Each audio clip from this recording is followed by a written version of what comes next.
Welcome to the You Are a Force podcast channel, your go-to space for real stories, fearless dreams, and unstoppable women rewriting the rules.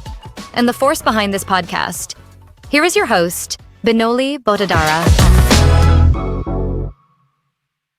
Hi everyone, welcome to You Are a Force, where we celebrate trailblazers who just don't follow trends, they actually design them. I'm your host Binoli Botadra, and it's my absolute honor to welcome this powerhouse of a woman. As Coco Chanel once said, that fashion is in the sky, in the street, fashion has to be with ideas. So our guest actually embodies that very perfectly. She is a designer who rather make a statement than just a dress. At just 15 years of age, when most of us are actually decoding sorry, I'm going to start again. Algebra. I don't know why I said decoding. Anyways, I'm going to start again. No problem. Okay, cool. It usually happens in the introduction because I really want to be prompt. Okay, cool. Hi everyone, welcome to You Are a Force, where we celebrate women who are trailblazers and who just don't follow trends, but they actually design them. I'm your host Binoli Botadra, and it's my absolute honor to welcome someone who is a powerhouse woman. As Coco Chanel once said, that fashion is in the sky, in the street, fashion has to be with ideas, and our guest embodies that mantra very perfectly. She's a kind of a designer who'd rather make a statement than just a dress. At just 15 years of age, when most of us were actually figuring out algebra, she was designing Miss World Aishwarya Rai Bachchan. By just the age of 22, she actually launched her own label, and then since then, it's synonymous with effortless elegance and global ambition. So she also built a brand and she designed a movement. And then also from the ramps of Lakme Fashion Week to the ramps of Runway in Paris, she's living the bridge between tradition and trend. So she's an industry innovator, a business powerhouse, and a fashion force of a nature in every sense of the word. So it's my absolute honor to welcome none other than fashionable, fearless, and absolutely fabulous Payal Singhal. Payal, thank you so much for joining. Benoli, thank you so much for having me, and thank you for that incredibly generous introduction. I was a little like, no way, that's not me who she's talking about, but thank you. It's surreal for me to also say, because when I was actually saying all those things, I visualized a lot of your outfits, which I've been a fangirl of. So I'm like, am I doing a justice when I say all of these to this lady? But no, you deserve this and much more. And I've just tried to do it in 30 seconds. So because I want to dive into the world of Payal Singhal. So, Payal, let's start from the beginning, okay? You are a third generation creative. Your grandfather was an artist. Your father is a designer. So, what was it like growing up in a family where it's less of an identity, but more of a creative manifesto? See, for me, it was my normal, like I didn't have a point of reference to compare. So, like, I remember like being a baby or like being 3 or 4 years old, and I was a model for my grandfather because Sure. not only was he a very famous painter, he was also very, very famous photographer. And Okay. he was very well known in the film industry, especially because he's launched several careers. And like, if you didn't have a JP Singhal portfolio, you were not launched. It was like Really? literally yeah, I mean, like I'm saying, as a child, it was like my normal. Like I'd see Jackie Shroff and Sunil Shetty just standing outside the office waiting for Singhal Saab to do their portfolio, and of course, seeing his paintings and his beautiful and also my grandfather painted everything from botanicals to pitchwise to great myths and Upanishads and his most famous work was his Adivasi paintings, for which he got national awards. And Wow. the photography bit came, and he's self-taught he's from Meerut, self-taught, and the photography was literally like he needed to shoot his subjects to bring it back to Bombay to do the painting in piece, and that's how he self-taught himself natural light, black and white photography, and Wow. went to color photography. I mean, it was like I said, for me, it was my normal. I went to school in a house. So it was like I went to True. fashion and art school at home and I Hmm. did academics in school. So it was like Wow. way around. And my father, sorry, started the first Indian wear retail chain store called London Fashions. And at the age of, I think he was what, 19 or 20. Really? And the reason was he wanted to get married to my mum and he needed to have a business. Otherwise, because his father was an artist and Sure. a so he Sure. didn't have a business. And to convince my nana, that he had a business, he started. And I remember he told me that he started from my grandfather's garage, where he bought one sari and for 100 rupees, and he would make three shirts out of it and sell each shirt for 100 rupees. And Wow. then that's how he 300, started. 300% profit. Yeah, exactly. And that's how and my mom got married, and then they started London Fashions. And I grew up in that environment. I've talked about it in a lot of my, interviews and, in a lot of my, bios and profiles. So, like I said, when you're asking me what was it like, it was, like I said, it was an education. Like, I think Yeah. little singers who grow up in these houses and Yeah, yeah, yeah, actors, I think yeah. it's like that. It's like it's Right. dinner table conversation. It's in everything we do. We look at everything from a lens of art and colors and palettes, and it's just a different style you grow up, and it doesn't seem like hard. It just seems like who we are, and I was very grateful for that. I love that. I love that. And like you're saying that, it was in your genes, right? It was in your DNA and you didn't know any other way. Yeah. And I totally admire that because when I was growing up, I was a lot into art and drama and theater and everything. But some part of me did not want to make that as a mainstream because I didn't have a role model around me who did that. But you had it. So you had seen the downfalls, you had seen the uptakes, everything. So it must have been like an organic path for you. But Yeah.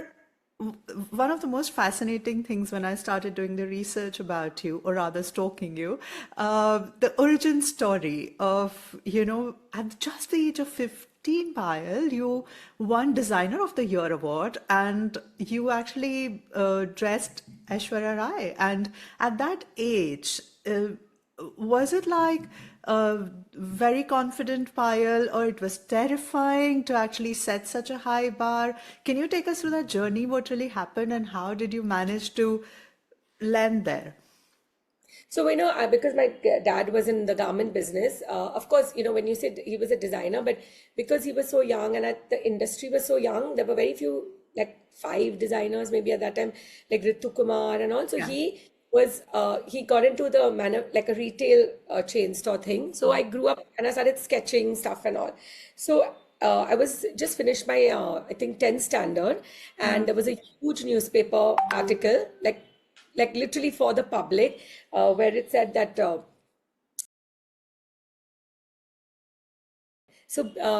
I was all of 15. I had just finished my 10th standard, and there was this huge newspaper kind of ad which said that the retail giant Shoppers Stop was launching that year. It was Oh, 1992, and okay. we did not have any departmental stores in India. So it was Okay. the first departmental store launching by the Right. Rahejas, and Sure. they thought, I guess their marketing, people thought it was a great idea to do a nationwide contest open Okay. to anybody. So you didn't need any age, there was no age bar, there was no education, there was no prerequisite of work. Hmm. I honestly didn't think. I just saw it. My dad saw it in the newspaper. He said, "Do you want to send in a sketch?" I said, "Yeah, I'll do Yeah. that." And I sketched it. I had no background. I mean, I had studied art in school, like ninth and Sure. 10th, Sure. but not croquis and figure drawing.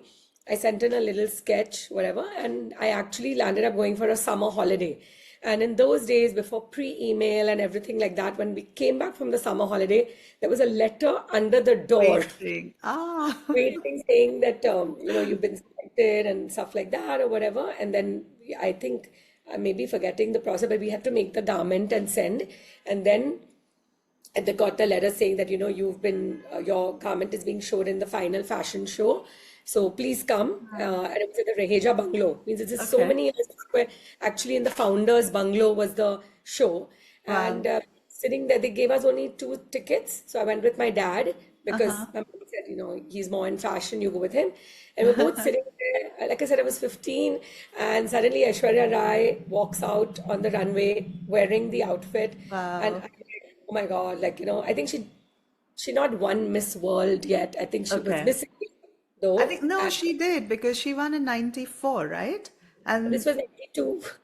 80, okay. Okay. Yeah, this was in 1992. Yeah, Two, so but yes. she So was India. correct. Yeah, yeah. Correct. Yeah. I think it's India, whatever. But and she bought it, and I was just like, oh, that was big enough for me. I was like, Of that's already, course. And big, she's whatever. such a gorgeous human being and person as well. So I'm sure the She was outfit must have also like looked. 19, 20 or something at that time, Yeah. whatever.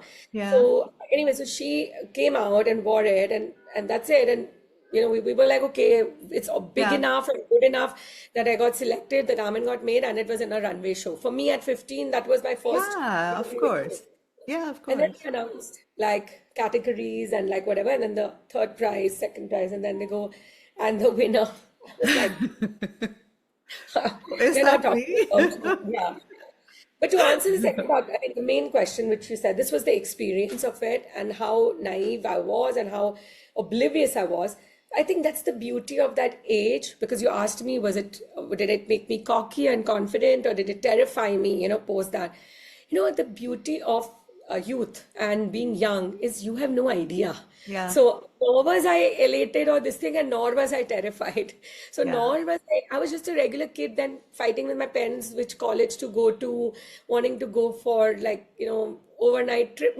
My hustle was the same. Like I was a 15-year-old at home and nothing changed. The only thing that changed was I was a little confused between fashion and art, because I had both those very strong influences growing up, and I had taken art, and I kind of said, okay, go to fashion school because art, like also like I don't know, I was like, I'm not sure if I'm such a good artist, because I didn't even give my chance to learn it, and I think Yeah. that just steered me more towards fashion. I think that's what it did. I honestly, first of all, nor did it affect me then, and anything that's happened to me in my career, even for these 25 years, I think I have the same 15-year-old. I don't get too affected by anything big and very successful, and nor do I get too broken or too sad or depressed about anything which doesn't go my way, or there have been lots of lows also. So I kind of stay unaffected by that. But that's such a huge thing to say because I think most people do not really think that way and get impacted and affected very, very easily, very fragile. And especially in today's day and age where everything is out there on social media and then everyone has an opinion on your work and whatnot. So I guess, Yes. but being that strong and confident person and just going with the flow and then open to whatever it takes you, wherever it takes you, I think Yeah. that's something beautiful. But at the age It's not of like 20, it doesn't hurt you, or it doesn't, yeah, like, you're human, but I it's don't gonna make take or it break. seriously. Yeah, I don't. I let it, I give it, I've allowed myself now like a 24-hour window. Like something great happens, enjoy it, celebrate, have the Yeah. party, And enjoy, then feel good, move on to the and then next move on one. to the next day's work. And same thing with any disappointment. You can mull over it for a day and then just come on, wake up and, Yeah. do it. Yeah, me too. I think, no, I cherish the good for longer, but I think the bad things happen, and then, maybe the a glass of wine and some pieces of chocolate also help. Yes, of course. And and of course the friends therapy also work. But no, I'm with you on that. And but at the age of 22, Pal, then you launched your own label in Yeah. 1999, and that time this was not as flamboyant as it is today, and where today almost everyone wants to be a fashion designer. But I'm sure critics said that you were too young, too commercial. So was there a night, the I mean, you thought that they might be right, or again, going back to, it clearly didn't matter what people thought of you. But what was that exact moment, you thought that I'm gonna prove them wrong? It's very I mean, it's a lovely question, but uh, uh, I think I have some kind of innate confidence, which I think the world tends to shake all the time. Like, you're as a child, you're born with this naive, like, innocence, and, kind of confidence, which along the way, the world kind of shapes. It's not who Yeah. you are. Yeah. So I was lucky to have that, like almost like you would say foolish confidence, because like believed in myself so much that I could do it. And I actually, that's a great way to be. And I tell young designers that. But yeah, there were a lot of people. There was a journalist who came out and said, without knowing the financial background, without knowing what a struggle it was for my parents to do things for me, that, oh, in 2 years, Payal has opened two stores, because 1999 and 2000, I opened two stores in Mumbai, saying that, is it talent or is it just, something like a rich father, something. It Nepo was, kid. yeah, like a nepo kid, but that word was not big in those days. But just Yeah. like, someone being funded or something like that. It was so far from the truth. And that's the first time I realized that everything you read in the news is not true. True. Because till then you actually believe anything that's printed is true, right? But now we know better, of course. And that Yeah. was my first experience with it. I was all of like 22 or 23 at that time. So I learned at a very young age not to take conversations like that to heart. Like I said, it takes time, it takes Yeah. resilience to build that. Experiences. Yeah. Yeah. Yeah. But no, I knew I was working hard. I, I had a breakthrough idea. I was making Indian clothes for girls my age, and nothing like that existed. So what we teach today in problem solving or in business management, that find an idea that needs to be fixed and find the solution without knowing that, without going to business school, anything, that was just something naturally. And that's what started that movement, like that. I was making, like, people are talking about my backlist only today. I mean, I'm 48 and But you were 25 years making in. it then. I was making in my debut collection, like without even being at Fashion Week, like my little store that I opened, which I still have, and I kept it as a lucky charm. There were backless kurtas in the debut collection. There was leggings instead of churidar. There was no dupattas. I had beaded stoles. Like, I was trying to think Ah. of clothes that I would like to wear comfortably, growing up in a jeans and t-shirt, environment versus growing up in lehengas and salwar kameez. I didn't grow up with lehengas and salwar kameez. So how does someone like me adapt to my culture and to my heritage and the beauty and vibrancy of our fabrics and our textiles and our embroideries? So that was really the thought process. And And I love that because, like you said, you actually married the Indian versus the modern, yeah, like vintage meets modern craft. But also, it's a big step and a bold decision. So, how were you actually honoring between the tradition and creating something new and something very unique in like 2000s, when, like you said, in like 25 years later, it's now still in vogue, but you were the yeah. first creator of that. So how did you think that you wanted to make a point, or you thought that what you saw just everywhere you didn't like it, or what was the process behind it? So when I was about 21, whatever, if you had a wedding to go to, you would either buy uh, like really frumpy Indian outfits, okay, which were like oversized and full Yeah. sleeves and anarkalis and all that, or you're altering your mom's outfits or something, or you're Yeah. going to the tailor and getting something made. There was Yeah. no ready to wear Indian clothes so much like the way it is today. But also in that, like they were catered to the older generation because that's where the money was. And then even Correct. today, as a young brand, I realized that that age group didn't have money to buy. That was a learning curve for me because today, like even today, like either the mums will buy for their daughters or then women like me will buy. Like now we've Yeah. made, but there was no thought process. Like see, what happens is in innocence, you are not kind of clouded by practicality. So I was just thinking like, okay, what would I like to wear? You know, I was my own target audience. And for me at that point of time, I was thinner and I was like all of 22. So I could carry off all these clothes also, like tube kurtas. Like I remember, and by the way, I spent the first 10 years of my career literally educating people. Like I remember with my first pop-up in New York in 1999 or 2000, Yeah. and there were a lot of Gujaratis there, and they were like, "Ah, chaniya kya chain? Where's the salwar kya chain?" Because there were pants. Like I was making pants, Yeah. and two kurtas. And like, and they think, but where is the dupatta? I said, it's a beaded stole. So it took time. Like, To I be mean, I'm accepted. yeah, I'm grateful at that point that I see I didn't have to, I was not a business. I was not supporting anyone. I wasn't creating this kind of brand. I was just doing my work. What you Like, loved. Yeah. yeah, exactly. I had interest in something. So it's like I was starting my career. So I didn't need to financially worry so much Yeah. about it, being as successful as I may have to worry today, because today I have like a company and I have employees and this and that.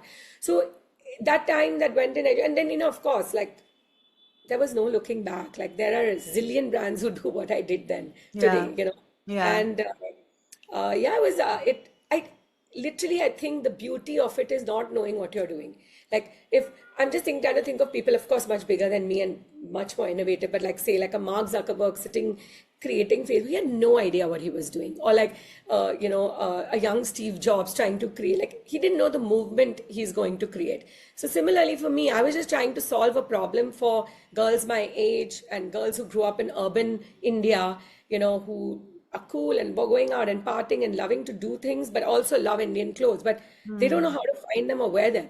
And Yeah. I think I created a solution which is helping people till today, because the younger kids, the Gen Z. So what I love, actually, the biggest compliment I have received is that the Gen Z loves my brand. And I'm like, for 25 years to stay relevant for 25-year-olds is not easy, right? So I was about to say that. I was about to say that you've been true to your DNA, but also been relevant. That's amazing. And what I was just thinking that, you also did not have fear of failure. I think that is pretty much the reason, you could do what you did, because yeah, you did not need validation for sure. You did not know how big or small you were gonna make it, but you did not have a fear to failure. And that's actually the reason you could do what you're doing today and just go on one direction. And that's something amazing and very, very inspiring, I must say that. And as Anna Wintour said that fashion goes only in one direction, which is forward. And but I'm sure that every collection is an investment for a designer of time, money, everything. And like you said, you have now a team to support and everything. And when the racks go unsold, or the pieces actually you thought would fly and then they're not accepted, how is it like? Is it a heartbreak, or you just write off as a business expense, or how does it work? And when do those pieces go? Or where? very loaded questions. Yeah, I mean, it is tough. The joke is in my office is that Payal ma'am's favorite outfit will always be the worst seller, and my least favorite outfit becomes a bestseller. It just goes to Really? show my taste versus the masses. Okay, like it's just like it's sad, right? Because I mean, the thing I think is the least innovative and the least creative is the most saleable, and the thing which I have put in the most thought process in and been innovative in is the most difficult sell. Not because it's a bad piece, because it's the most kind of It's out ahead of the time. It's it's ahead of ahead of the the time. time. And by Correct. the way, it starts selling 3 to 5 years later. Funny. Exactly. Yeah. Exactly. Yeah. So I don't worry, we don't overproduce. So that's the one good thing about the brand. There is nothing like, there's nothing like mass. Like a best-selling item we've sold 100 of it over a year, because we are that, and we make on demand. So I don't have that much, and I don't like to flood the market with dead stock. I am actually a very conservative seller, and all my store buyers will tell you that about me. My reputation is like that. You have to justify to Payal how you sold, when you sold, are you sold out? Then you can buy more clothes from her to sell, because that's just how I don't want to be. I don't want to oversell, and I don't want it to be. We're available in a lot of places so that people find it easy to find us or have access to the brand. But we'll make most of our product on order or on demand, and we do have periodical sales where we give the client a really good deal for a past season collection. So we kind of let people buy the pieces that they've been dreaming of. Like I learned about good sales while I lived in America, like where I wanted the sale to be truly wholesome. Like when you went to a sample sale or a stock sale in the US, you really felt you got value for money. Like I got a really Yeah. great last season dress at a really good price. So the people who can't afford full price can wait for that. And they get the good deal. So I also Absolutely. like the brand to be really accessible because Yes. it is designer and yes, it's premium, it's luxury, it's well made, but that doesn't mean it should be it should not be inclusive or it should be like trying to, I'm the opposite of Hermes, sorry. It's like I want people to have Payal Singhal in their wardrobe at any price point. And that's why I started to create accessory lines and other parallel lines, you know. But yeah, to me, there's no disappointment. It's again, it's the same tone, you know. It's like you have to live and learn. You have to learn from your Mm, failures. So the only negative I would say is sometimes I experiment less because mm, of this fear. mm. Like Yeah, because I have a yeah. business. I keep telling you, I'm now clouded by the realities of running a business. So sometimes I create less, and then I'm like, no, no, no, no. Next collection, I want to innovate more, and those samples Yeah. will be free. So Yeah. that's okay. But we manage to, keep our pieces moving. And yes, to answer your question, they sell on sale. That's when they sell. Yeah, I think that's very essential you said, because I have been to the biggest brands sample sales as well in New York and even in London. In fact, as we speak, tomorrow is going to be Alexander McQueen's. Ooh. Yes, and I adore him to the next level. I actually saw at the Met his collection, not his collection, there was a preview of his work, and I was like a fangirl in the instance because he's just a legend. Yeah, But absolutely. but what you said also makes a lot of sense, because likes of Gucci's or the Gucci's revenue, actually the Kering, which is the parent brand, the revenue was 12% down, and Yes. so I work in finance, and we had Burberry in our portfolio, and that also did really horrible. Forever 21 actually filed bankruptcy in Yes. 2025. So Yes. it's actually almost all the brands at whatever level, they, even the high street brands or the premium luxury brands, are also struggling at Struggling this right now. point in time. Yes. So I think your approach Absolutely. is quite clever, and you Yes. you you put like one or two ahead of the timepieces in Yeah. the collection, and then you let whatever Yeah. the classic standard thing which sells actually as a mainstream. So yeah, but I would love to try one of yours, and I want to be a PS girl. I don't have anything from your brand, Make but sure I that would love happens. to. For Yes, sure. soon, very soon. Yeah. But while social media has democratized fashion, right? And every Instagram handle or everyone I see wants to be a fashion designer, literally. And it doesn't matter they have any education or not. Everyone thinks that they're a stylist. You went to Parsons, you went to FIT, and in the new landscape, when you see this, does it bother you that, like without any degree, people are calling themselves as fashion designer? It's like, I've not gone to medical school, but now just because I'm a health conscious person, I become a doctor. Does it feel like that, or you okay with uh, anyone who is doing whatever? No, so I'm not at all judgmental on people who don't have fashion education because I feel like my grandfather was self-taught and was a phenomenally talented artist. My father never went to fashion school, and he was honestly even he was extremely ahead of his time. And from both my grandfather and my father, I think I do get that, like, of being a little bit of a forecaster, because like, we're not talking about them, but if I see their both body of work, it was ahead of its time too. And my grandfather was using neon colors in Adivasi paintings in like, the 1950s and 60s, right? So we're talking about like that kind of time. So no, I don't grudge people who have not had an education, but I definitely grudge situations of kind of like when people are blatantly plagiarizing Mm, because they couldn't be bothered yeah, to, there's no ethics, right? Like, I sure. mean, I'm not saying you need to be trained, but be Oh, original. That's my correct. problem. My pet Yeah, peeve is you not copy Pal yeah. Single's piece and call yourself just because you've changed the Not color. just me, I mean, all of us are victim to it. Every designer is that, like the designers who actually are, we joke about it like, oh, they're a little bit of you and a little bit of me. And it's like the cocktail, like a nice Long Island fucking iced tea of designers, right? But so that's True. something that's definitely an irritant. The second thing is, I've seen people who are now so lazy they don't even get to copy. They just hire a designer. The recently I had an ex-employee come in for a meeting and she was telling me about how somebody had hired a designer to design an entire collection for them to show at Fashion Week, mind you, Wow. at an Indian Fashion Week. Yeah. And No that was like, way. Yeah. The fact that there are no checks and balances, like to see authenticity of design or what is the, like, especially when you're getting in a new designer into the cohort, like you need to do some kind of, like you have it all over the world in any Yeah. fashion week or any award, like whatever. So that doesn't exist. There are no checks and balances in our country. There's a, even though we copyright our designs, we get blatantly plagiarized, and when we go to the lawyer or court, we're told that, oh, if they even change one color or one motif or one bead, it will not be considered Oh, plagiarism. come on.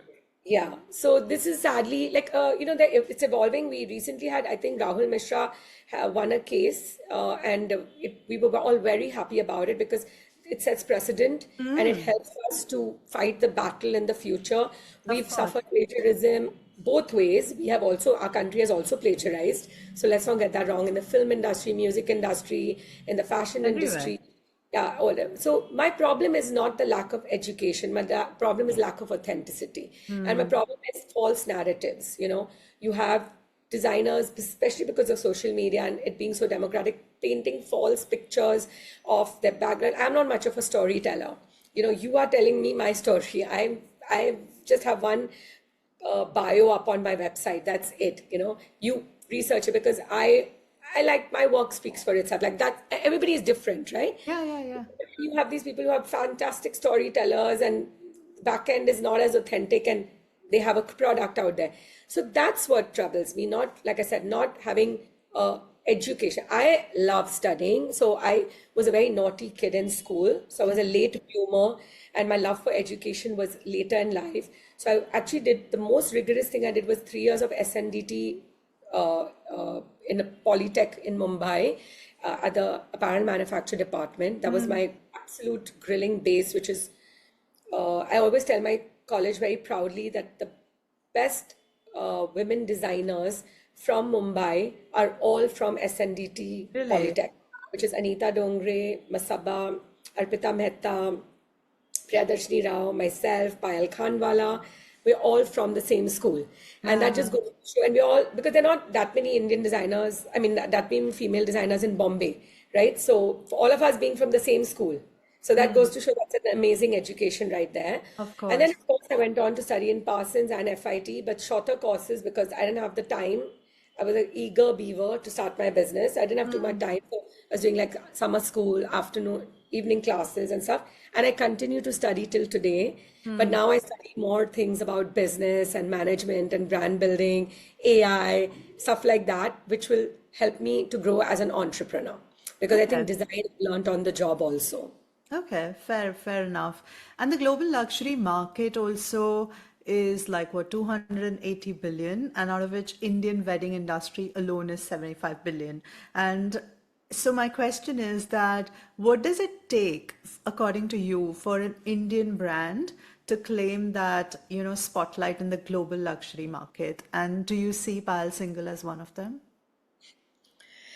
So no, we definitely, I think India is getting to the point where we're going to soon be like the other Asian designers who've been Yeah. hit and broken through the, kind of white wall, like we can call it.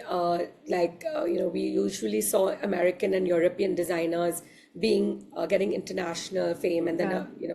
in the last 20, 30 years, we've seen a lot of Asian designers like Vera Wang and, so many, I'm like right now blanking, sorry, but so many other Asian designers. Yeah. And the Indian designers have never had their moment. But a lot of it had to do with, to be very honest, what's going on back home in India. We're not an organized sector. There is government support. I'm not saying no, but it's more for the textile industry and this thing versus the fashion design industry. I feel like, which is great. We need support in all departments, but like kind of mentorship program or training, it's all starting now. Also, like understanding what global fashion needs, understanding the kind of quality checks and control kind of product they need to, and the discipline to supply to an international market. Because I remember years back I was in a panel discussion with Naeem Khan and Laird Borelli of Lord and Taylor. I think this is all the way back in 2005 in Asia Society. And Laird Borelli was the head of Lord and Taylor at that time, was talking to me about how they had given all the show windows, I can't name the designers, but show windows to a particular designer, Indian designer, and their entire fall collection was to be by this Indian designer. I'm talking about way back in 2005 was this conversation, and this story was 5 to 10 years before 2005. Okay. That early on, an Indian designer got a chance to be the featured designer at like a Lord and Taylor, and the shipment didn't reach in time. Now, for an international company of that stature to understand, so but I'm saying there was a lack of discipline, there was a lack of leadership, there was a lack of education in this field, lack of support, and that's why we didn't have it. But today we see designers like Rahul Mishra, Gaurav Gupta, Dhruv Kapoor, all going abroad, showing their collections on international runways and being able to understand the supply chain, of the European and American and global markets. So I see it becoming a lot more accessible and a lot better now. And to answer you, if Payal Singhal will do it, I mean, I can't even tell you how many. I mean, I used to live in New York and I used to be at those stores, and how many times I've come like that close. But I think sometimes everything, windows, doors open and shut for a reason, and I fully surrender to the energy of the universe. So it'll happen for me when it's meant to happen. Because So let's manifest it. Let's manifest it that happens, and I would love it's manifested. It's there. It's out there. So I would love to actually sit in that fashion show and then cheering for you, because I definitely see your products is a very good market fit abroad as well. Like recently I was watching Kresha Bajaj's show in Dubai, which is phenomenal. So like you're saying, and it's changing, right? And also, I think more international brands are also recognizing the Indian craft and Indian heritage and celebrating, right? Dior doing it in Mumbai, and also all other brand ambassadors these days. Of course, that the commercial reasons as well, right? To have the faces like Sonam Kapoor for Dior and Gucci, what's her name? Alia Bhatt. So all of them are actually, yes, they want to capture Indian market. And therefore, I'm sure they would love to collaborate to actually capture the Indian audience, because China is pretty much diluting in terms of they're struggling with their own economic stuff going on right now there. And they also want to promote a lot of their own brands because the way US and China issues are going on and so on. So I think India is in a very sweet spot, and especially the designers. And I think that it's going to be really big. But if you were to collaborate, or I'm not sure if you've collaborated in the past with any other brands, Indian or outside, and was it like a pinch me moment that really is happening? So I've collaborated with a lot of brands in India, lots, and I've created several product lines, from tech accessories to wallpapers to ready to wear Indian clothing lines to what else? Like to shoes, bags, like we've done it all. But I think for me, mini pinch me moment, because there's a lot of bigger dreams out there, was when an international brand, sneaker brand called End State, reached out to us 2 years back. And last summer, I launched my first tech-enabled Payal Singhal X End State sneaker, only 200 limited pieces, of course, in the US. Yeah, and so that was a great moment for me. It was a young company started by a techie guy and a ex-Adidas designer, a sneaker designer. And what they were doing was they were really going out all over the world and finding designers or celebrities in different countries. Like that was their business plan, to collaborate, create a product, and then try to kind of reach out to those different diasporas. So that was because it was my first international brand collaboration. So that was a pinch me moment. But yes, there are a lot of brands on my wish list, which, God willing, they will happen. So Wow, I love that. Love that. And I'd love to see that piece. Maybe you can share the image so I can I share will, I with will. the We audience can, as well. we'll send you a whole deck of all our collabs and stuff. So, Perfect, perfect.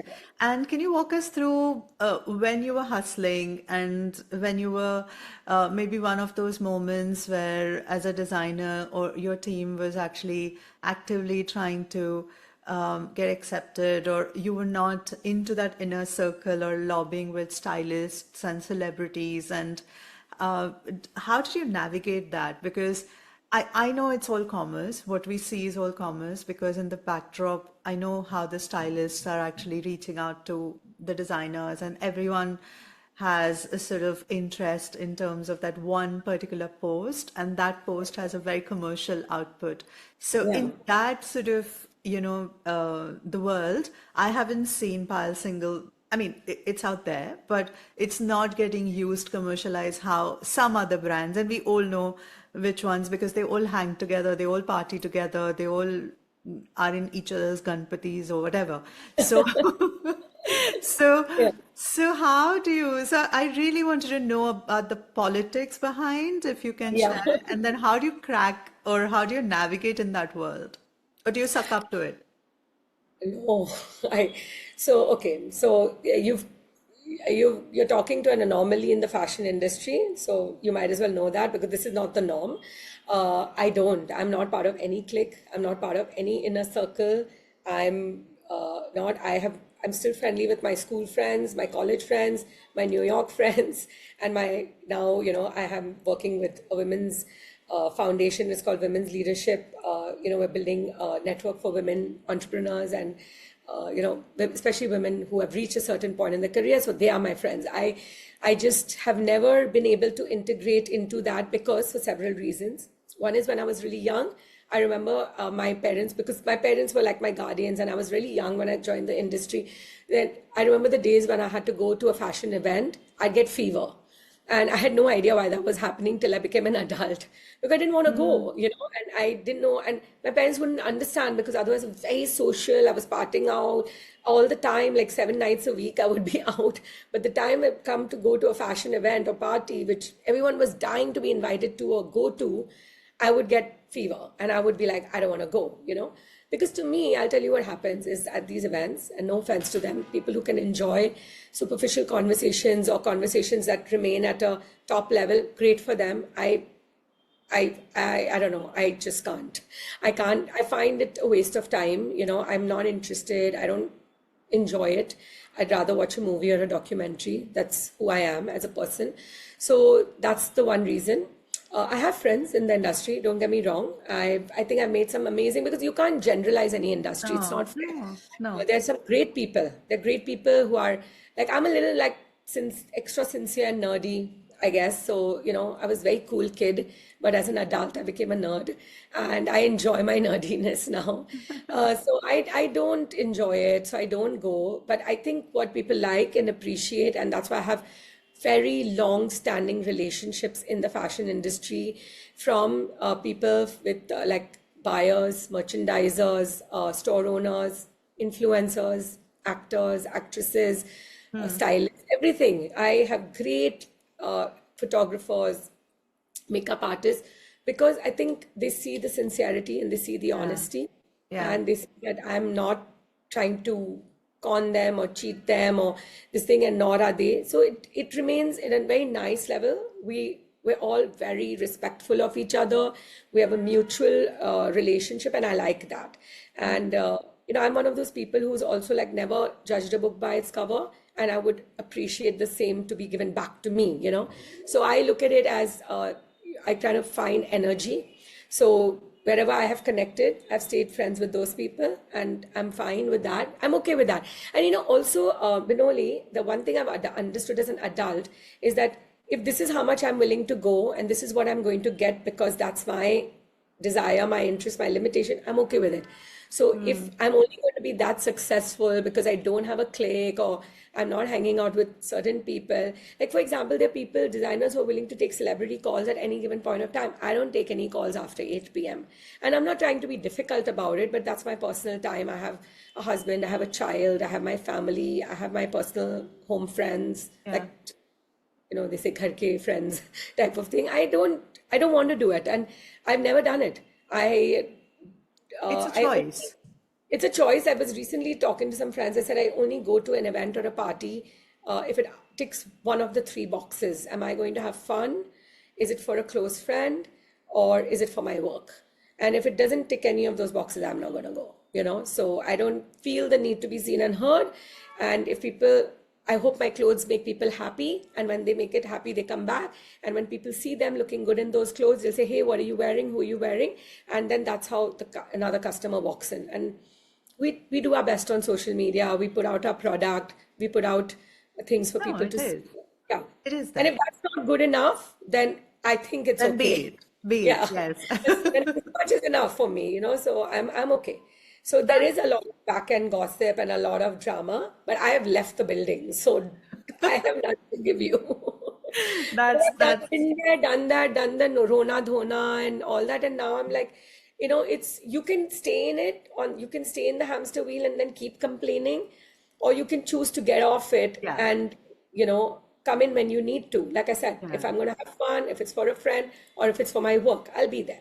But beyond that, I'm not in the building. So I love that. I love that because that really requires a lot of confidence and a lot of belief in yourself that even without people's, yeah, sort of coterie or whatever, you would still be able to outshine. And you're very happy in your own space as well. I think uh, not like a bone of insecurity, but do you ever feel that what if I'm not relevant tomorrow? Or how does the quiet voice in your head sort of drives the force within you? so I'm going to be very honest. I have not thought of it till very recently because I think I was just going like with the flow. And, I went from being the youngest person in the room to now being the oldest person in the room. Oh, come So on, you're not oldest. I mean, I'm now, everyone in the industry is kind of young, and like the oldest designer, like the designers are now all like in their 20s and 30s. And like I said, I used to be the 22-year-old in the room, right? And now I'm like the 48-year-old in the room. But till recently, I'm not gonna lie, I had no such fear of not being relevant because I was still doing new fun things.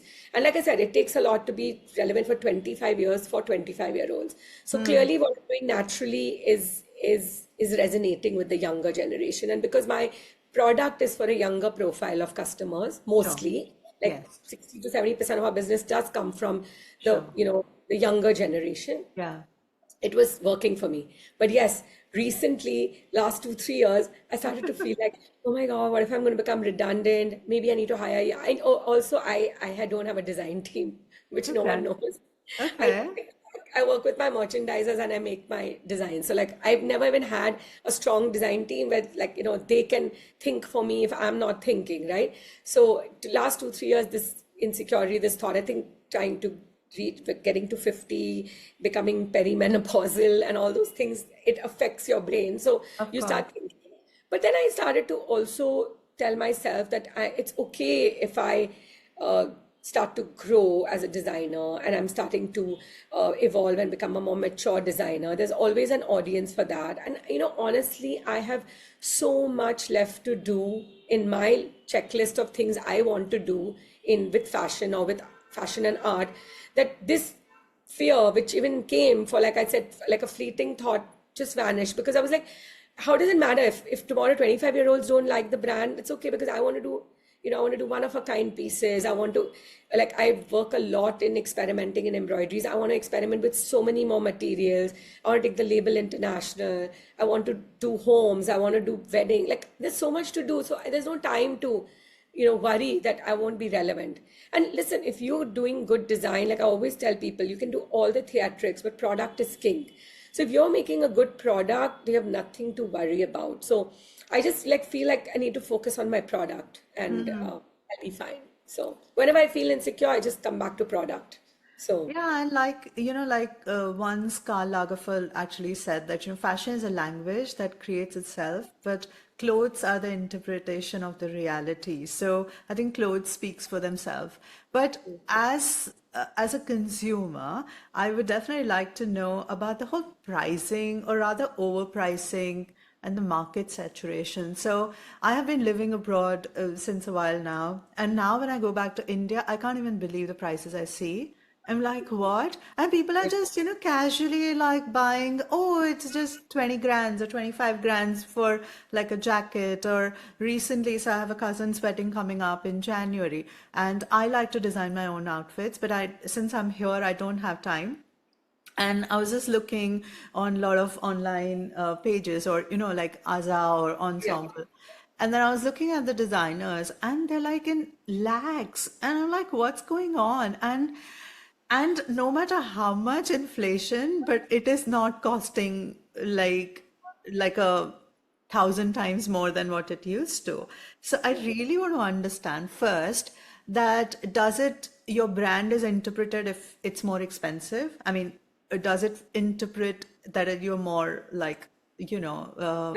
affluent and luxury, and then that's why you aspire to wear that brand? That's one. And second, how do you come to a price point, and how do designers actually keep increasing the price? What's the logic? Do you look at the market? And so if you can just maybe give us some bits on that. Sure. So there's two styles of doing it, and we, as you can must have read me as a person by now, we do the real way, which is the actual cost to retail price proportion. So we have a formula which every single garment that we make goes through that process, which is raw cost of raw materials, which is buttons. I mean, first of all, fabric, Yeah, lining, yeah, yeah. embroidery, to trimming, button, tassel, whatever. And then we have a CMT, which we call, which is basically cost of manufacturing and tailoring. So you have an average for that, like a lighter piece will be 1,000 rupees, a heavier piece, which has more pleats, and will be 3,000. So we have that also set.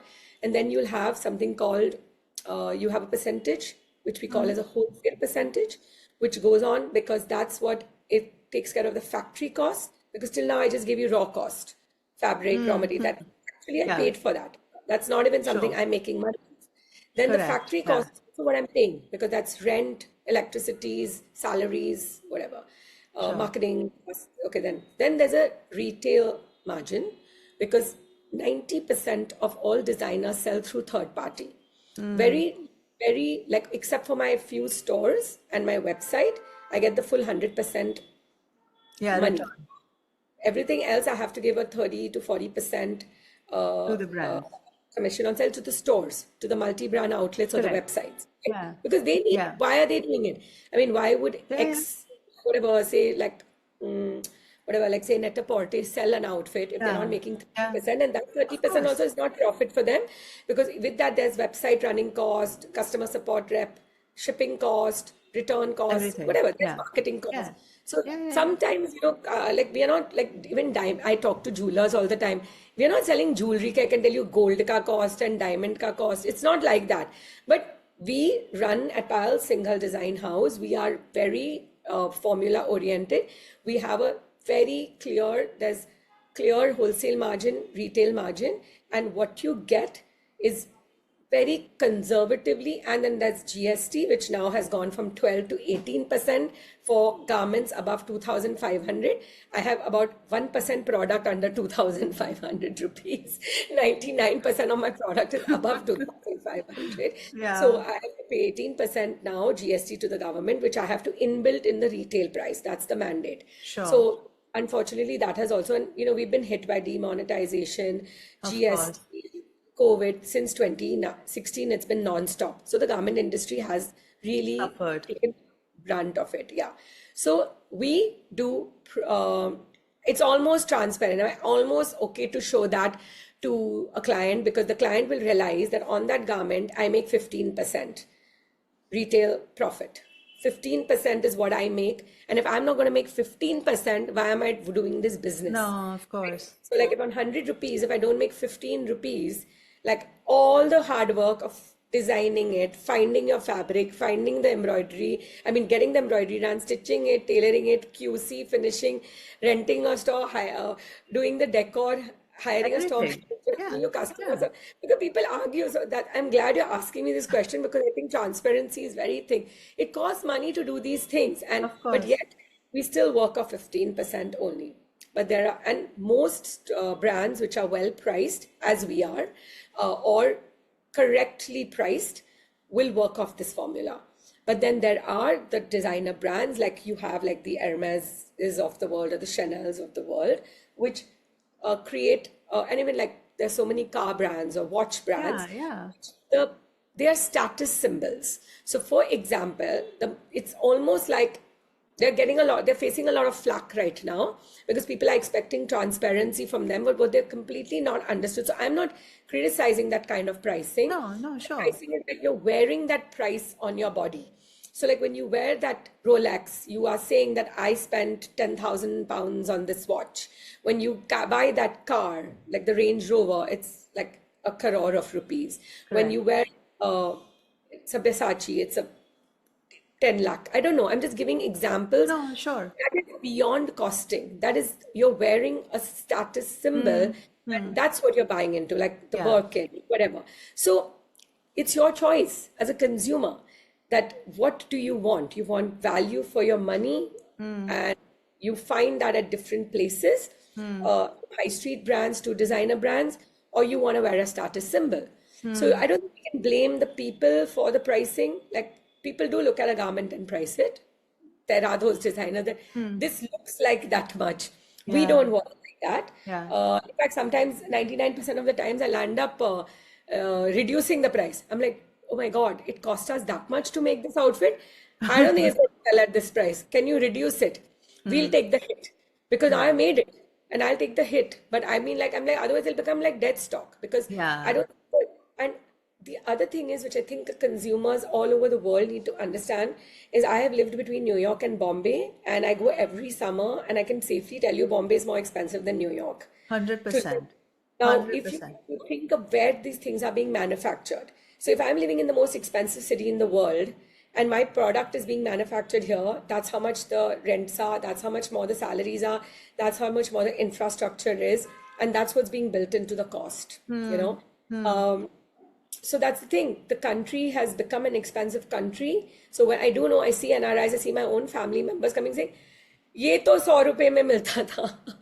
I'm like, that zamana is gone. You know, we don't have that thing anymore. I agree. But also there are a couple of things that I'm not sure if, yes, all the overheads have gone high, but people who are doing the grassroots work, you know, the artisans, I don't think they are getting so much in return, as in they're not getting like 100 times more than if my salary was 25,000 rupees for doing all the, you know, beading, hand woven work. I don't think I'm getting like 2.5 lakh rupees for that matter. I think what you said is right, that overall the whole brand image building has actually been very important for the brands, which I get it completely because also you as a business you always have ways to sort of, you know, maneuver from any of the brands, like likes of Hermes or Chanel's. They do not want everyone to also have. Right. And therefore also there is, because if Hermes wants to make like 1 million pieces in a month, they can do it. But the reason they do not want to do it also to create that scarcity, and that's when they can command the price. So I think likes of Rolls-Royce, they do not want to sell it to everybody. So I get it because that's more of an aspiration, because not everyone around me would have it. But sometimes the only reason I feel bizarre is that, you know, just because Sabyasachi is selling at 10,000, he is my ultimate dream to wear, and I love Anamika Khanna as well.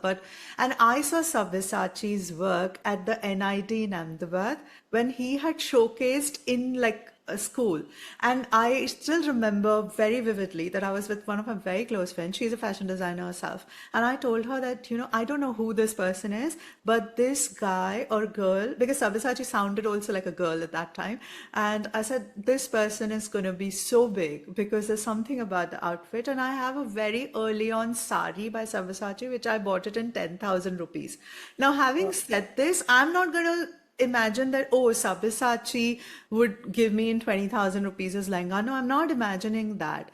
But sometimes it's just, you know, just to create that sort of brand image, you come up with like any price point, which is bizarre. And when you see the piece in reality, You're like, why? Why are you even charging this crazy money? And that's where my problem with the designers is.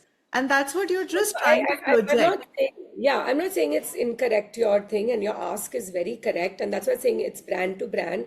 And Yeah. I just do honestly what we do, and we're transparent. So, like there are a lot of organizations which keep the costing part very like private, and everything else is done by everyone. Everyone in my office knows, like, anyone can access my costing sheet because anyone who comes in, we teach them everything, and the whole thing is very transparent. So we're different, and I don't know how anyone else works or runs because I only know my office, because I told you I launched at 22 and I never worked anywhere. So this is all I know, and I was taught this by my father and my mom, who ran a mass manufacturing, like they were like garment manufacturers, right? And then they supplied, I mean, they had a retail chain store also, but they also supplied clothes to like Amar Sons, Benzer. You remember these brands, right? Yeah, of So course. they were very tightly costed garments, where like the earnings on each garment used to be like 300 rupees to 500 rupees.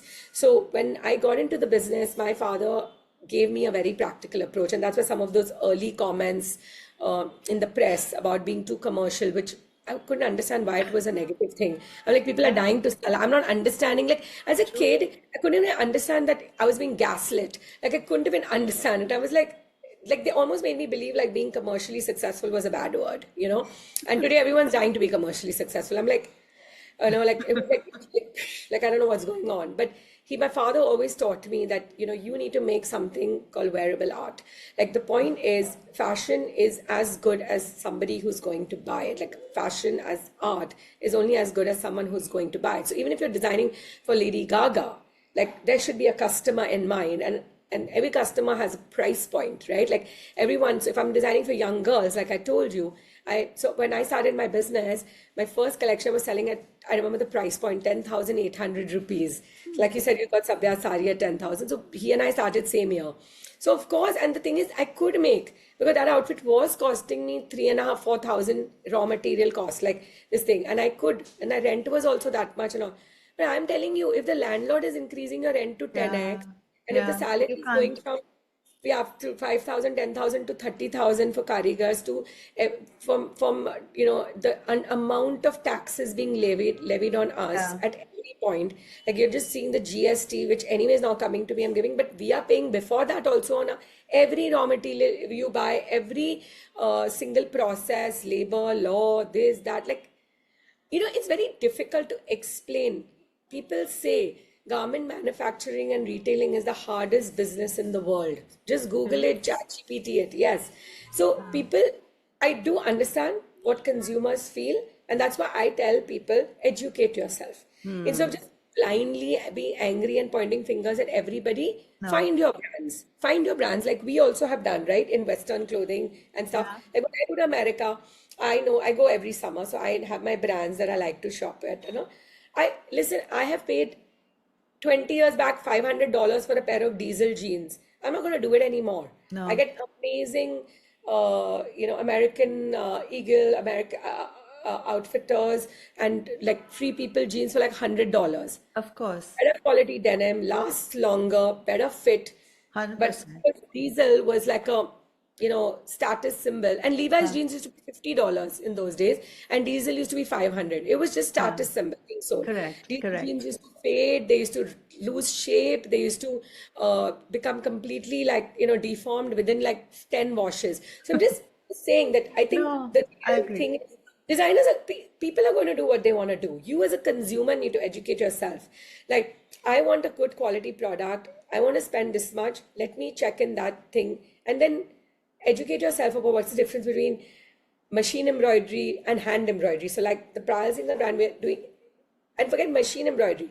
What's the difference between machine embroidery and digital embroidery? I know designers and buyers and owners of big retail chain stores do not know the difference between machine embroidery and digital embroidery. What is that?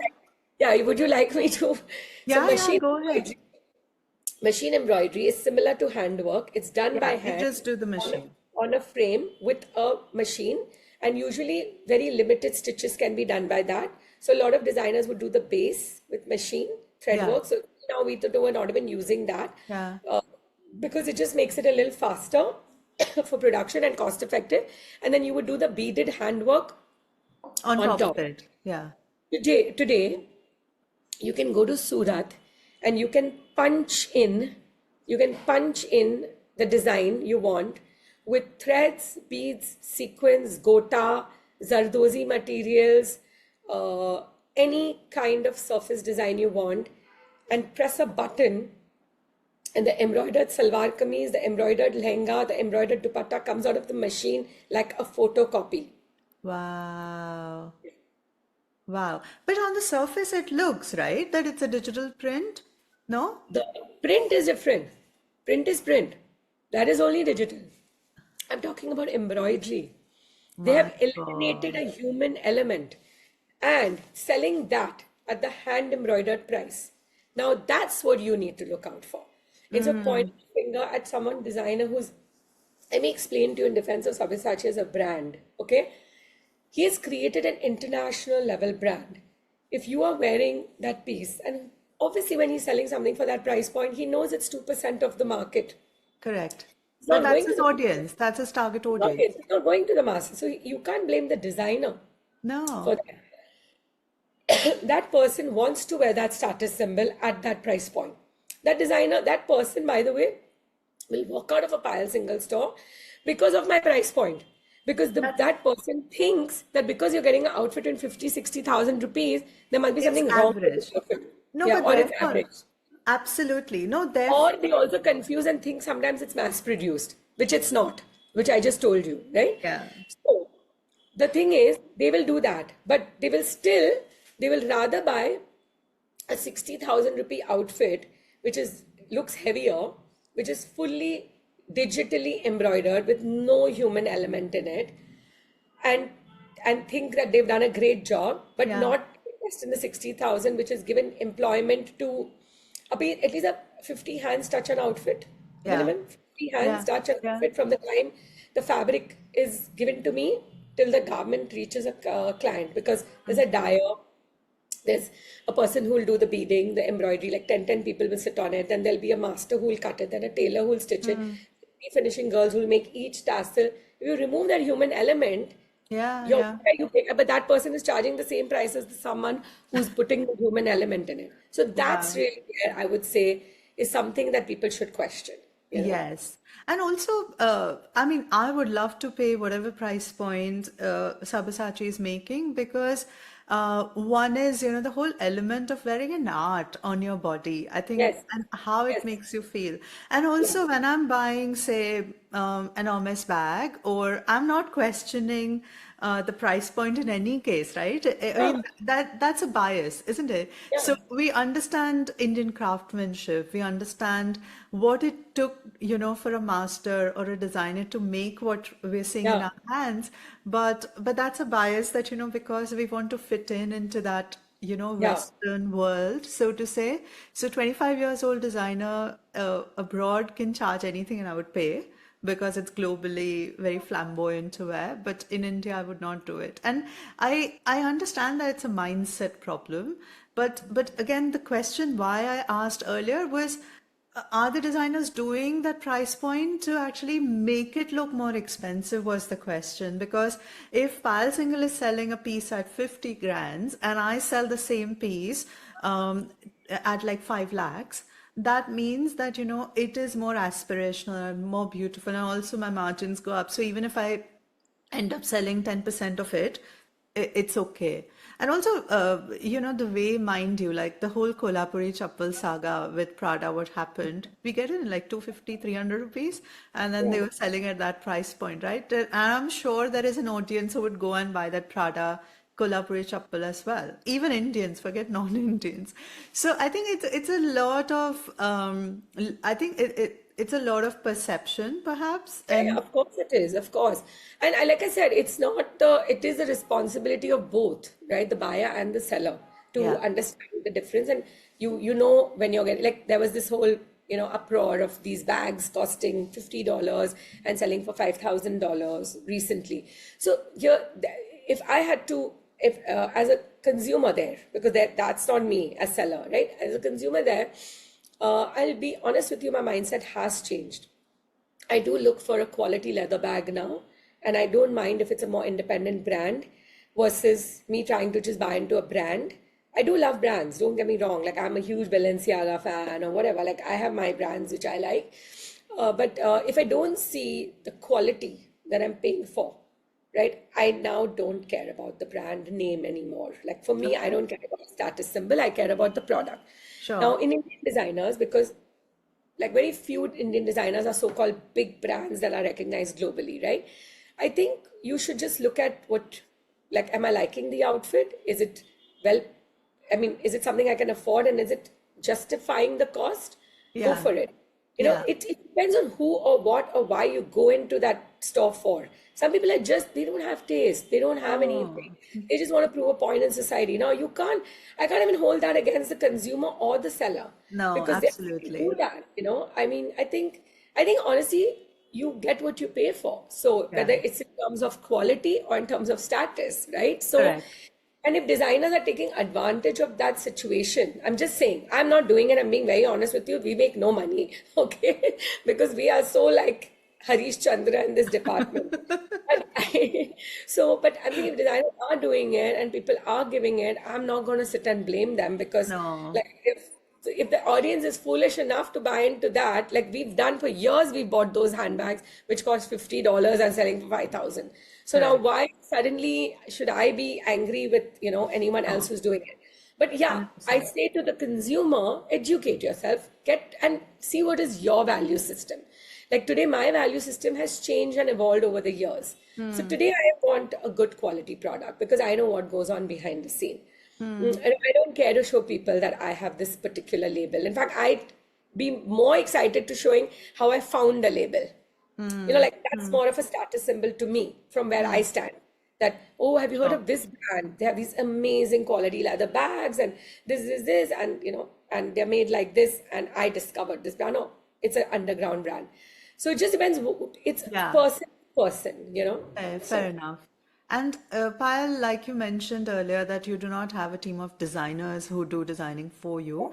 So can you tell us, like, what's your process from getting an inspiration to actually having the piece in the store? And like, do you work as per the seasons or colors, or if you can just give us an idea?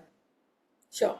I mean, it's a little chaotic, it's in the brain, but somehow I've done so many collections, so I managed to bring that chaos out in a systematic way. It's my own crazy process. So it's always starts like, so we had structure pre-COVID and we'd come out with 2 collections a year. Everything went topsy-turvy with COVID and we started doing 1 collection a year, which we promote and put out there in front of the public. But that doesn't mean we're not designing through the year. Like I Hmm. make product all the time because what also happens is I have multiple lines. Like within Sure. the umbrella of the Pal Single, I have Indian occasion wear, which is our best selling and our mainstay. Then of course we have little bridal, we have menswear, kids wear, we have a pret line, and we have accessories, and then we have all our collabs. So I'm pretty much designing all through the year because it's like uh, it's constant. Yeah. So I have like this very chaotic process where like I start with an idea. Now we do it with 1 collection a year, one big collection. Because also what happened is we started to notice that anything that we would bring out in Feb, March, which is kind of like spring, summer for everyone, we don't have a season in India for it. Because by the time that collection gets into stores, which is March, April, it's holiday season, it's not wedding season here, it's not festive season. Yeah. And then that collection usually gets killed. Like Sure. it's like it goes like into oblivion. Like it's a skill means it goes on the rack and it comes back, and then you're trying to sell it in festive. So then we decided that we just focus on one kind of collection or season a year, and we try to do that like usually in July, August, because that's pre-festive season. But our runway shows again very badly planned, but is in October. So we'll end up doing one big collection to show in October. Uh, the process and in between we'll have smaller lines just so that there's freshness on the racks. Right. But won't end up getting promoted or marketed. That's just what the clients see in the stores or online.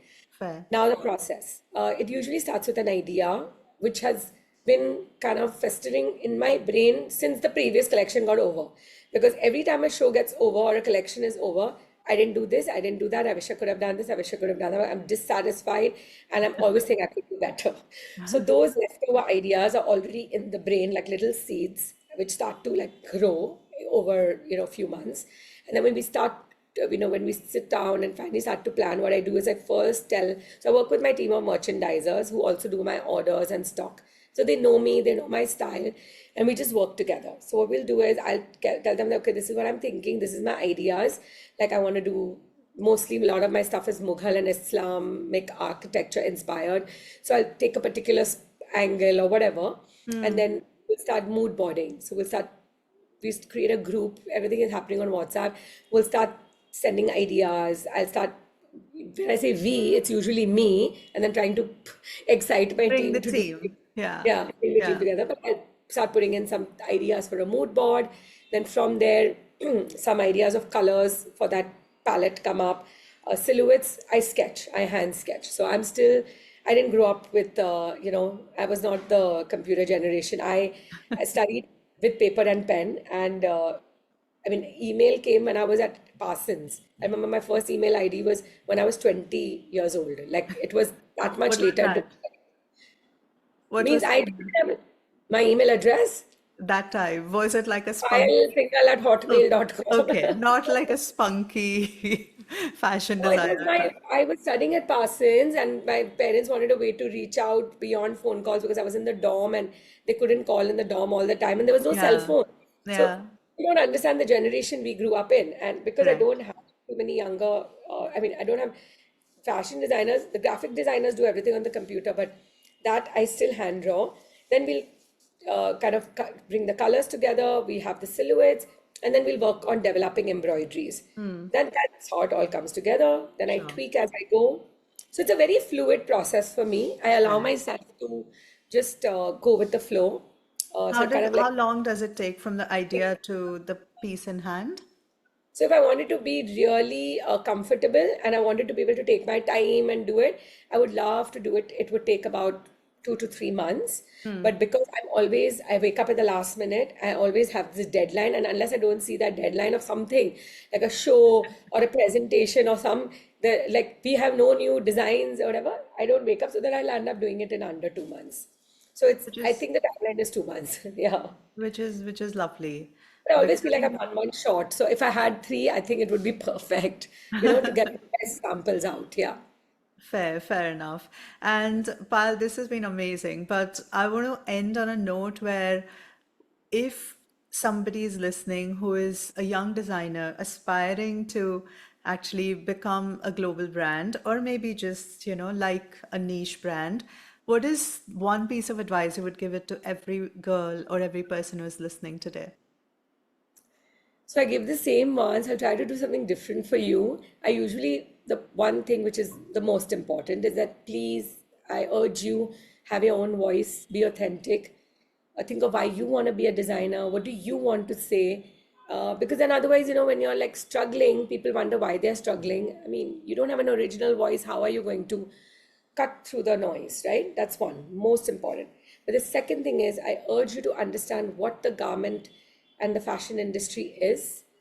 Do your research, come backstage, come to the offices, see it, and then jump into it because it's a very difficult career. It takes a lot of hard work, and you have to be really thick skinned and resilient to make it in this industry. So if you don't have those qualities, be a stylist. Sorry, no offense, but making clothes, like actually making things from an idea, physically making, I've worked with so many stylists when like they'll just disregard, say, a particular product or a garment or whatever. I'm like, it's easy just to criticize when you've not had to build it. So building is a very, very difficult thing, and to have that discipline to edit and what's good, what's not, how to balance. You asked me the Indian with the Western, all those things. So it's not an easy career. So people think it's a cakewalk, but I think about No. these things before you come and 100% dive into this as a career. Love that. Love that. I don't know if I told you, I wanted to become a fashion designer as when I was growing up, and then I found a complete different path into finance and asset management and all of that. So, but my You first think you're love. probably happier. That's what I was about to say that I think I'm happier being in this side of the world than where you are. You can But enjoy fashion when you want by buying it, wearing it, and yeah. celebrating it, and then no extra stress about it. But no, but thank you, Payal, this is amazing, but I'm not going to let you go before I ask you some rapid fire questions. So whatever Sure. comes to your mind, just bring it on, okay? If you could time travel and meet 16 years old Payal Singhal, what would you tell her? Be a little less idealistic and you know just go with the flow. Don't be so uptight about getting it right. Okay. Who inspires you the most? uh, you know so many people ask me this. I think for me, my mom and dad have the just the faith and the belief and the un like shaken support, inspires me to be successful because they had put everything into me.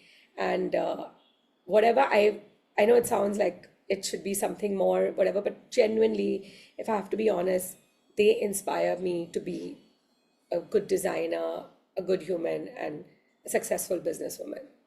I love that. What does style truly mean to you? Uh, to be yourself, to be authentically yourself. Your favorite fashion city in the world? Very hard. Because, New York is where my heart is, and New York is where I learned, I studied, I saw my first, I'll say New York. I'll make it short. New York. Okay. Best piece of advice you've ever received? From my dad at a very young age when I started my career. He said, put blinkers on your eyes like a racehorse and keep your eye on the prize. Decide what kind of a designer you want to be and don't get distracted. Go towards that. Oh my God, that's amazing. Best piece, sorry, one Indian celebrity you would love to dress. You haven't till now. I would love to dress Kangana. She's the one I haven't dressed so far. So, One international celebrity you would love to dress. uh, very tough. Again, I have two, three, but Nicole, can I say two? Because they're Of both my course. favorite. Yeah, So I'd yeah. love to dress Nicole Richie and Jennifer Lopez. I wanted to say Taylor Swift.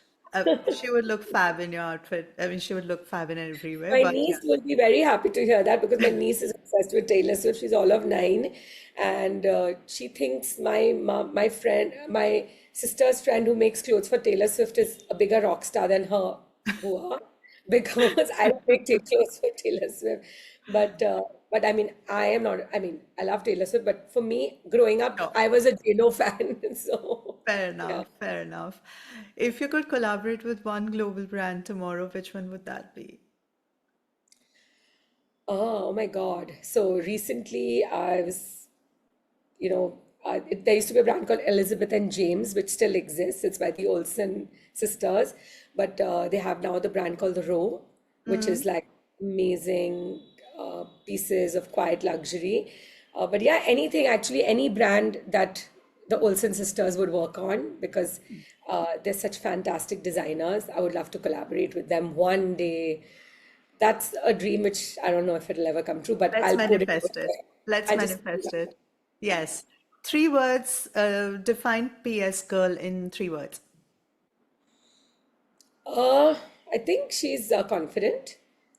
She's fun, and um I don't think she takes herself too seriously. Like she's the kind of person who will, be a little like Edgy. sassy, yeah, and Okay. edgy, yeah, Yeah. yeah, Cool. yeah. Your ultimate self-care routine or daily self-care routine. I'm very grateful to tell myself that finally at this age I remove my makeup every night and I actually wear sunblock, which is a big achievement for me. And I've been Great. doing it religiously for a few years now. Most unexpected place you've ever found your design inspiration? Unexpected place. Oh yes, on a bed sheet. I remember I was designing for one of the Shopper Stop Awards. My second, I took part in the next one also the next year, and I there was this bed sheet lying or hanging on the wall because the curtains had gone for repair, and I looked at it and I saw these circular motifs and with some almost like Sanskrit kind of symbols, and I started to draw something, and then that became a collection. Love that. One trend you wish would vanish forever. Okay, low-waisted jeans. I mean, I don't want to see anyone's butt crack. I'm just done, So I don't know. I mean, yeah, even we wore them. Of course, of Yeah, but course. like now, I'm like, someone said they're coming back. I got like a panic attack. I'm like, no, I'm not going to wear them. I'm too old for it. That's fine. I don't want to see butt cracks. That's all I'm worried about right now. So, Your oh no. favorite book you would recommend everyone to read? Oh my God. Okay, see, I love to buy books because I think I'm a reader, but I usually read only 1 or 2 pages. But I think so many, I think one of the best books I read as a young adult was Fountainhead. And I think every human being should read that. It's like I was telling my son the other day, he's 16. I said, you should read The Fountainhead. I think it's, Really? especially as a creative person, I Mm, think that's one of the first books. And recently I mean, I read a lot of management and stuff book. I read Outliers, mm. and I think understanding what it takes to excel in something uh, is kind of an important lesson. There's so many good books, to be honest. Like I'm like Okay. struggling to find the best, but Let's found go it with for these two. Yeah, perfect. Timeless wardrobe staple every woman should have, apart from little black dress. the classic white shirt. Nice. Nothing sexier than a white shirt on a True. girl. Yeah. True. Absolutely. Dream travel destination for design inspiration apart from New York. Uh, for me, Morocco. Favorite Indian designer brand of yours right now? It's always been Anamika Khanna. Oh, she is gorgeous. That never changed. Every piece is like an art, really. Exactly. Favorite global designer or a brand right now? So, like I said, Mary Kate and Ashley Olsen, because they are just fantastic with what they do. I mean, they're not that young anymore, but again, very young when they started and love their journey. Like I said, first I used to buy Elizabeth and James because I think that's still the only thing I can afford, but because the row is like ridiculously expensive. But I'm just saying, like, fantastic, like thought process. And I think I relate to them as people because they're under the radar. Do not see them, in front. Their clothes, people know their clothes, not Yeah. them. I really Yes. relate to that as a designer. Yeah. Yeah. One iconic look by any designer you wish you created. Oh my God. So I was recently very envious of the Gucci lehenga choli dupatta that they created for Alia Bhatt. And I was like, why didn't I think of that before? Because Yeah. I do cut work, I do Yeah. beaded whatever, and Even she wore the sari recently, right? but this was the cutwork slim skirt, and it was a nude lining, Yeah, and yeah, I think yeah. Yeah, recently. But yeah, I thought it was a sari because I saw yeah, the and then it had that dupatta which looked like a sari. sari. So Yeah.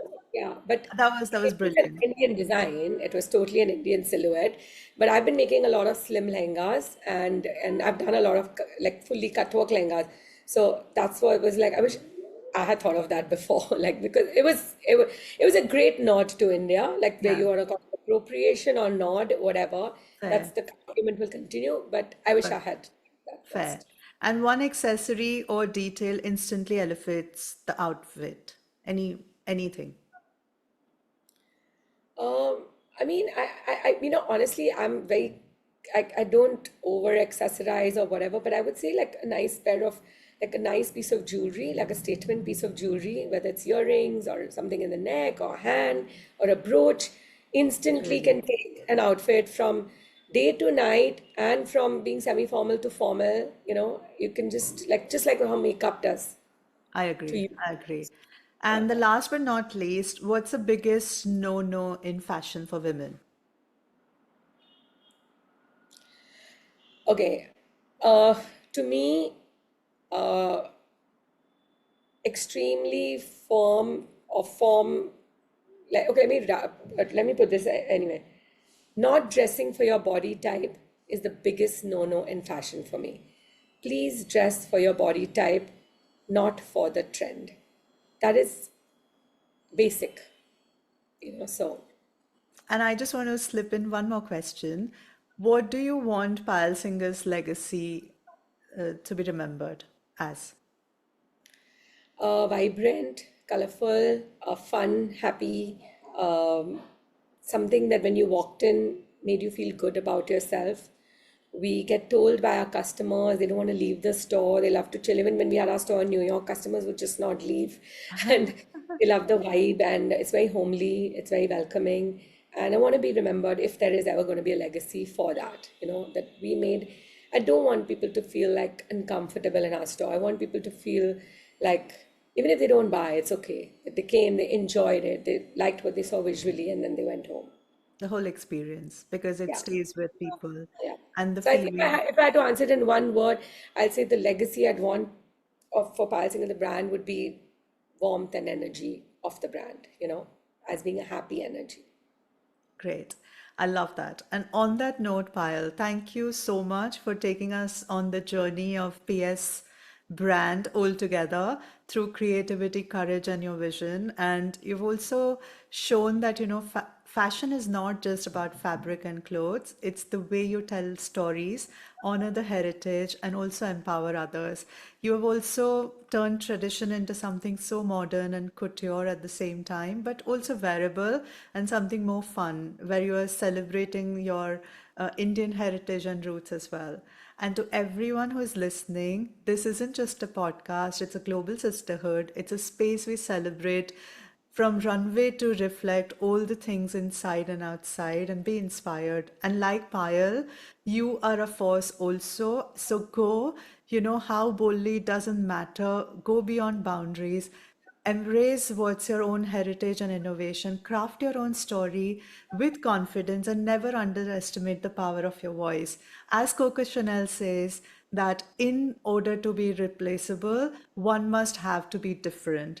And on that note, I'm going to let you go, but stay unique, stay stylish, and stay powerful. Thank you. Thank you. Yes.